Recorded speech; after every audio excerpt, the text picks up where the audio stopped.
Fa izy kosa ny foara ara-toe-karena izay tanterahana any Montréal, Canada, ny fatelopolo ny volana aogositra sy ny voalohan'ny volana septambra izao. Voaasa amin'ny fomba ofisialy handray anjara ao anatin'ity hetsika ity moa isika Malagasy amin'ny alalan'ny ministeran'ny indostrie ny fampandrosoana ny sehatra tsy miankina sy ireo orinasa madinika ho fanomanana indrindra an'izay hetsika izay ary dia nisy ny famoriana ny ministeran'ny indostrie an'ireo mpandraharaha Malagasy tamin'ity androany ity.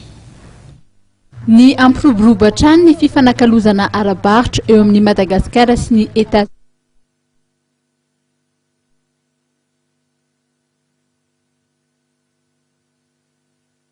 Malagasy manana ny maizy azy eo amin'ny sehatry ny ara-toe-karena manodidina androapolo no namaly ny antso ministeran'ny zavabaventy ny fampandrosoana ny sehatra tsy miankina ary ny orinasa madinika. Nahazo fanasana andray anjara amin'ilay hitsenabe ny Montréal ao Canada tokoa ny telopolo aogositra raha amin'ny voalohan'ny volana septambra ho avy izao ity ministeram-pia sy ireo mpandraharaha ara-toe-karena. Tafiditra indrindra ao anatin'ny politika ny gouvernemanta ny fampiroboroboana ny sehatra ara-toe-karena. Nefa amin'izao fotoana izao dia ny Canada mihitsy no miantso antsika hiatrika ny foara izay Madagasikara zany no invité d'honneur amin'ny foara io. Ary izay ny antony hamoriana an'ireo mpandraharaha rehetra tsy miankina hamonjy amin'ny foara io mba hisintomana vola sy hisintomana ireo investisseur ho avy eto Madagasikara ary hanondranantsika koa ireo vokatra ahafahana mivelatra amina olona mahatratra 700 tapitrisa any amin'ny faritra Amerika.